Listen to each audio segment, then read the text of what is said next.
We are live. Yes, sir. I don't even care about Facebook right now. Right. I'll be able to get it when we get it.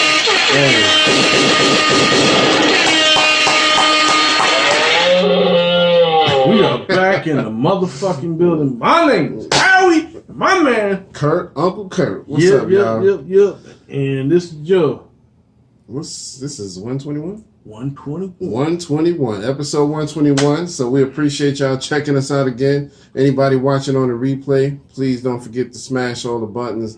Like, share, subscribe. That's right. Like, share, subscribe. One more time. Like, share, subscribe. Brothers and sisters. We really need y'all support. Brothers and sisters. We really need you. Brothers and sisters. Yes, sir. We too big to fail. You know? We need the belly. We too far in debt. Yeah, we need it. We need the money. You know, so do y'all thing. Help us out. We got a lot to talk about. We're going to get things started. First, how was your week? Oh, it wasn't too bad. You know what I'm saying? Like, last week, just to dabble in, go into it, I had to move my aunt. Oh, man, that was a task. I bet that was rough, man. Woo! I don't like moving at all. Yeah, so I don't like moving at all. It wasn't bad moving her out, but the new place she's at like not to give too much information, she's at assisted living. So it wasn't bad really getting the stuff there. The worst thing was, like, she lived on the 3rd floor. But they had an elevator, which wasn't bad, but I wish they had like a service elevator to get like some of the furniture and stuff, like big furniture. So we had that. Yeah. Well, nah, we still use the elevator. Oh, okay. The hallway was long. Oh man, okay. You talking about wore out? Because she was like, basically her room is like, here's one hallway, and then like, you gotta take a left, like the way the building's wrapped around, and then there's another hallway, and she about near the end of that one. Dang, man, you talk about man. Listen, woo. Yeah, I know you was wore out, man. Boy, I slept good that night. I would have too, yo. I would have too. Yeah, man. So. But how was your week, man? It's been good, man. I have no complaints. Still, I'm working and doing my 9 to 5 and just working on some writing on the side, other than doing the podcast. I got some family of mine that my niece, she's writing a book and helping her do some editing to it. So I'm excited about it, you know what I mean? So working on that and outside of that, just chilling, man. Just living life and, being happy. That's what it's all about. That's what's up, man. So, real quick before we get too heavy, I just want to shout out DL Hughley. He had a spat where he fell on stage. Well, not really fell, but he kind of passed out a little bit. And when he went to get checked out, he had extreme exhaustion, but they also tested him and found out he had coronavirus. Now, he's not a typical case because normally you get these symptoms where you can't taste your food, you know what I mean, stuff like that. He had none of those types of symptoms, just really over fatigue. So he went in there more so because of the weakness he was feeling, but found out he also had coronavirus on top of the extreme exhaustion. So, our thoughts are with him. I'm sure he'll pull through. He's a strong dude, but it was just weird, when I saw it, I was like, wow, not another person. Yeah. But, we can't take this thing lightly, you know what I mean? So, and we honestly, be honest with you, whether you like DL or not, we can't really afford to lose someone like a DL right now. Yeah, he's a voice, man. Yeah, I'll just be honest with you. He is a voice, man, for all of us because, he's always been known for his comedy, but now he's using his voice to really speak up on these issues, you know what I mean? And so I think that's important, you know what I mean? When you're not doing your comedy, you can be doing something, like Ice Cube, now he using his voice again, you know what I mean? And using his platform to really speak up about these issues that we're going through. And so we need more people like that. So shout out to Ice Cube, shout out to DL. We need y'all to keep doing y'all thing. right, so we got a few birthdays to talk about. Let me go through those. Not too many this week, but back on June 21st, my man DJ Scratch. Uh-oh. The EPMD legend. Yes, sir. Boom. Yeah, man, that's a legend right there, man. He's a legend. He's a grandmaster, a jam master, all of that. You know what I mean? He can teach a DJ something. So he was on his 21st. On the 22nd, we had two people, Schoolie D and Just Ice. PSK in that green. People always saying, what the hell does that mean? And my man Just Ice, both of them was doing it big back in the 80s and whatnot. I'm going way back to the early days. Yes, sir. So, and y'all, if y'all saw the Wu-Tang American Saga, they made a little appearance where somebody played Just Ice in there when RZA was learning about knowledge of self and all of that, and the whole 5% teaching. So that was dope. I thought that was dope because he looked a lot like him and he dressed just like him. He had on the Gucci hat that Just Ice used to wear, so they did a good job on that. Again, we're waiting on the next season of that. So yeah, we need it. Hurry up, Netflix. Woo! Hurry up, Netflix. Oh, that was Hulu, actually. Was it Hulu? Yeah, Hulu. Damn. Yeah, they're barking on the wrong damn company. My bad. Goddamn. Hurry up, Hulu. Hurry up, Hulu. My bad, Netflix. Nah, you good. we still. Yeah, we still rock. My Ace Boone Coon Netflix. Yeah, we rock with y'all. We rock with y'all. Right. But also on the 22nd, my bad, we got Corey Guns, my man. The BX legend. Yes, sir. BX, you heard Gunner. Yeah, man. Son Is of he a better MC than his dad? To me, yes. Yeah. To me, yes. As far as lyricism, now I would say if it came down to a live performance, his dad would probably get it. Because his dad knew how to rock a crowd. Now, Corey Guns is good with rapping and lyricism, but I think his pops would outperform him. But yeah, lyrically, nah. Yeah. Corey Guns got that. And are we getting anything more from him, man? Because I that's one thing I think he really got slept on. Like, he did. There was a lot. He did. And I really think they could have done a lot of stuff. Like when he was on the Young Money thing, they could have done. They could have done. Because that's when I heard he was on Young Money, I was kind of excited. Like, okay, maybe we'll get a solid album. And the next thing I know, I didn't hear nothing. He did a couple of features that I knew of, and that was all I knew. And then after that, I ain't hear nothing. And now I guess he's off of Young Money, and he just ain't talking about nothing. I don't know. But if you out there, Guns, we need to hear something, man. Even if it's you know what I mean, off Young Money, no matter where you at. Because, I mean, he's a dope lyricist, so we need to hear that. Yesterday on the 23rd, my man, happy birthday goes out to Memphis Bleak. Uh-oh. Yes, sir.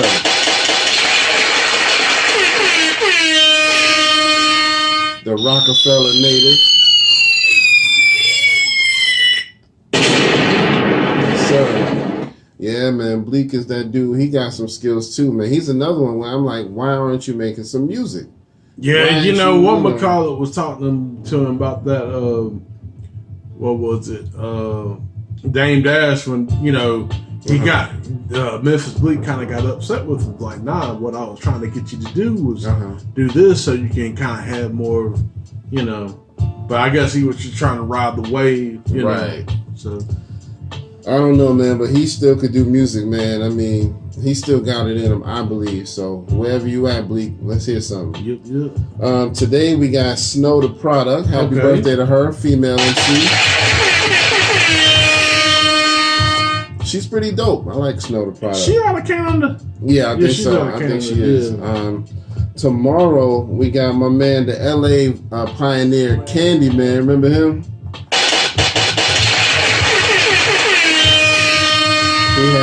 He had that one song. I can't remember the name of it, but it sampled that old school joint. They sampled that. Oh boy, I love you so. Never let you go. He sampled that. Oh, the do. Yeah. Yeah. Candyman. So yeah, he was pretty dope.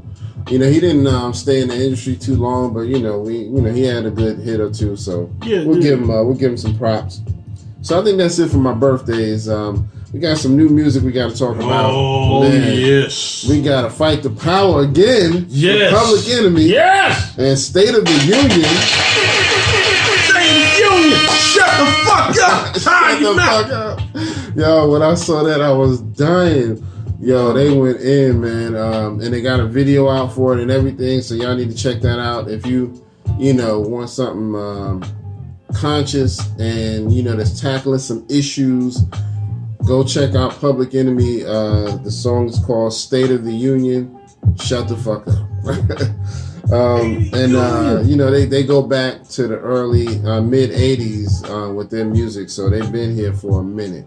Man, listening to the track, just to be real with you, like, one thing I liked about it was the fact that this is what you had, like, for Primo to get on there and actually make a Public Enemy track, especially one. It's hard to really do that because, like, having like an outside producer for that, because Chuck D's rhyme style is so, like, it's not like a traditional MC, right? And that's one thing I liked about Chuck D, man, because like his patterns, and I don't care who you got, man, you gotta give honest, give props to Chuck D, because like his rhyme patterns and his style, like, you see me slaughtered that, what was it, the Welcome to the Terrordome, I was trying to do it, but it was like, man, this dude was all over the place. He was like, man, look, shit, I'm gonna sing a couple with the wicked, you gotta hit him, got the flavor. He got this off the cuff style that's just so different, man, but it works out in the end. And then his voice, he just got this commanding voice that, you want to hear, you know what I mean? And the words of DMC, Chuck D is God, yo. Yeah, man. You heard it here first. DMC called him the God of rap, you know what I mean? So, DMC said when he first heard Chuck D, that's all he could think about. This is God speaking right here. So, but yeah, and I mean, I'm glad to see that him and Flav is still doing music as Public Enemy. And, Flav did his background vocals and all of that, just like normal. And so they give you that real Public Enemy flavor with a Primo beat. Yeah, that was dope. You can't beat that, man. Yeah, that. Shouts to Premier on that shit, for real, man. Yeah, he did his thing. on that. So, also, the old school legend Lord Finesse has a new project called Motown State of Mind. All right. Yes, sir. Another MC that's like is slept on. Underrated, man. So underrated. And he's channeling his inner Motown Michael Jackson type of state of mind where, each song, I believe, had like a title that took from like an old Motown, like Michael Jackson song. So, go check that out. I'm very happy to still hear that he's making music because, like you said, he's one of the most underrated. Me and my brother, we used to listen to hip hop when we were growing up, and that was it. He was like one of them dudes that, we were looking around at all of our friends like, are y'all hearing this dude? And they was like, yeah, he pretty good. And we were like, no, this dude is phenomenal. Yeah. You know what I mean? We were just putting him way up there, and everybody else was just like, yeah, he pretty good. Nah, this dude is phenomenal. So, Lord Finesse, if y'all don't know, Google that name and check out some of his YouTube, and you'll hear what we're talking about. Yeah, he definitely. I think he was definitely like. I hate that we lost Big L, right? But I definitely think like, he pretty much were probably like the closest to Big L, I would say, as far as yeah. But the whole DITC clique was man, sick with it anyway. Whole thing, Andre the Giant, man. Listen, he was one of my favorites, man. Because when Showbiz and AG came out, man, the soul clap, all of that, man. Can I get a soul clap? Oh, can I get a soul clap? I want to say, didn't they have Pete Rock produce some of their stuff too on Showbiz and AG? I think they probably did. I know they had Primo. The Next Level joint. Yeah, the Next Level joint. So, that was but yeah. Anyway, we getting off topic, but Digging in the Crates was the crew, and they still got hitters around right now like Lord Finesse still doing their thing. Speaking of music, I don't know if y'all heard this, but Tekashi 6ix9ine has teamed up with Akon to remake the old Akon song "Locked Up." I don't get it, man. For one, I don't even get why Akon would want to do a song with this dude, but you know, I guess he's trying to make his money. So Tekashi, he cashing in. He's trying to get his part of the 6ix9ine. What's up, Dominic? We appreciate you, man. I see a few of y'all on IG. Man, Trey in the house. What up, Trey? We appreciate you. But yeah, I mean, you know, I think it's just funny. You know, it's not even my type of music. I like Akon, but I can't with anything Tekashi. I can't do it. I just can't do it. Sorry. No disrespect. If he getting money, that's him. I'm glad he getting his money. But you know, y'all can go ahead and do it, but I can't. I'm good. But let's move on. We got a few topics to discuss. So first, let's give some shout outs real quick to some people we know. Our man, freshly No Chill Snipes, just got his first active agreement. Yes, sir. Yes, sir. Yes, sir. Yes, sir. My man. Yeah, man. Just everything. Let it off. Let it off. My man's is doing big things. He got his first actor agreement contract, and you know he's been trying to break into the acting world. He's doing comedy, and I mean, dude is hilarious. So shout out to Freshly. Yeah, man. Also, you wanted to give a shout out to somebody, right? Yeah, I also want to give a shout out to my good friend Star back in Vermont. When I went up there to Job Corps, she is being interviewed by the public broadcasting system up in Vermont to talk about racism. You know, pretty much. You know, her viewpoint of it as where she and like all the stuff that's like up there, police brutality and all of that. Yeah, well, I mean, you know, for how it is like in Vermont, you know what I'm saying? So yeah, I want to shout that out, man. That's really huge. Yeah, shout out Star. Yeah, man, that's awesome, man. Just to be able to be interviewed by PBS and you know, be able to voice your opinions about this stuff, man. We need more people doing that. So, big shout outs to that, man. Did y'all see Trump's little Tulsa rally? It had kind of a low turnout, kind of a low turnout, if you will. I think the stadium could fit like 20,000, and he only had like 6,200. So yeah, he was like less than a third of what they could do. So it was like, dude, man, that's. Well, she does have the stamina. Turn off the lights. Your people didn't have the stamina that weekend, but yeah, tremendous stamina. He's trying to say that basically they were his campaign people tried to say there were protesters outside stopping his people from getting in. We know that's not the truth because they would have got arrested. They don't be playing that. You know what I mean? You know the law enforcement loves Trump. Yeah. They'll take his side over anything. So they wouldn't have let some protesters stop anybody. What happened was exactly. I mean, he got every excuse in the book about why this didn't go good. And I mean, we know what happened was people went out who are anti-Trump and bought out tickets and just they did a 50 Cent Ja Rule. Yeah. Cause that was the first thing I thought. He from and my man, 50 from like buying all the tickets. Right. Yeah. Now the president got to have showmanship. Right. You got to see. He got to make this speech. He got to make this speech. Because it was a lot of kids on TikTok bragging about it. They was like, yeah, we got the tickets and we just didn't show up because, you know, they wasn't really like Trump supporters. So that's what I was trying to figure out. So there was tickets to the event? Yeah, but they were free. You just had to go to the website. I got you. And, you know, you could print them out if you wanted and all that, but they were basically... Damn, they done killed a lot of trees. Yeah, a lot of people were just making up fake profiles like, yeah, my name is Johnny son of a bitch and I want a ticket. Johnny son of a bitch! But, you know, it was funny, man. And when they showed them pictures, I mean, it was just so empty, man. Man, there's a video going around where it's a bunch of black people at the Trump rally, like dancing and raising the roof, and they got this coon song in the background playing. It is so funny that I gotta send it to you. I forgot about that. Yo, it's like it's a song where they just be like, I'm cooning, something like that. But it was hilarious, man.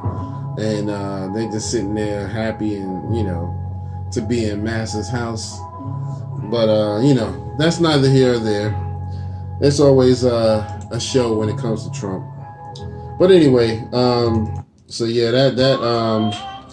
that was really funny. Did you see how he got off the plane looking all disheveled? Yeah, he got off the plane looking like, God, man, this went horrible. He looked like he just got beat up on the plane. I mean, his face was red and looked tired and beat up. His tie was unloosed, and he just walked with this lowly demeanor. His head was down. He was just. Yeah, that's not a good look. You know what I'm saying? I was like, dude, man, you're supposed to be a president. Yeah. It don't matter what happened to you. You're supposed to be kind of that bulletproof. It is what it is. We but the thing of it is, that kind of shows you what type of leader this person is. He's not presidential. I mean, because my thing of it is, because really, I would kill to have 62,000. I'm just being honest with you. I mean, you know what I'm saying? Just, 62,000 people listening to me or, listen to us, to figure out, like, hey, this is what we need to do, have that type of platform. So, I mean, there's not a lot of people, but that's still quite a bit of people. Yeah. So, I mean, but yeah, compared to the 20,000, he definitely didn't. Yeah. He definitely didn't underachieve.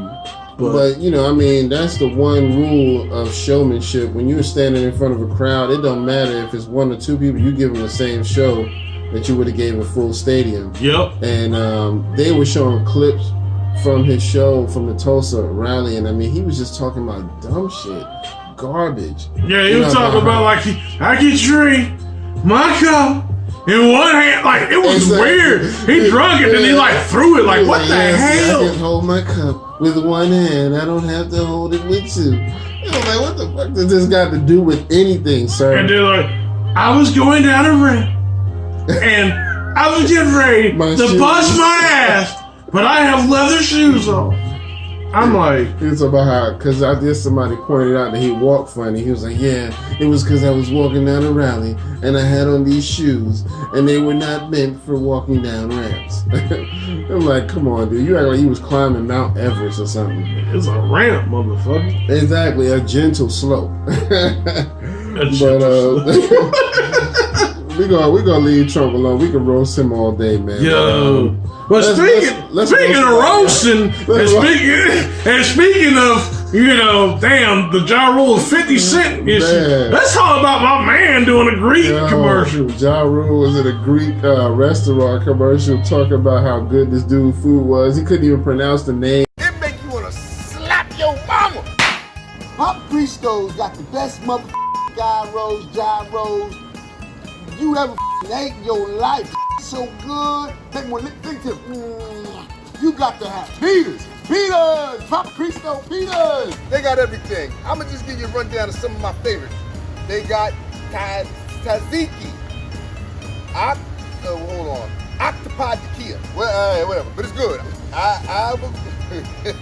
Abolamano soup, copper pizza, and they got wine too. I'm telling you, come on down to Papa Cristo's. You can't even pronounce the food. It's so goddamn good. Show them what you working with, Papa. Show them how you do it. Hey, Papa. Hey, where are you? Papa Cristo, are you here? Papa Cristo, are you here? Come on down to Papa Cristo's, 2771 West Boulevard, Pico. Or you can call right now and get it delivered. Papa Cristo's. Ooh, make you want to do the dance.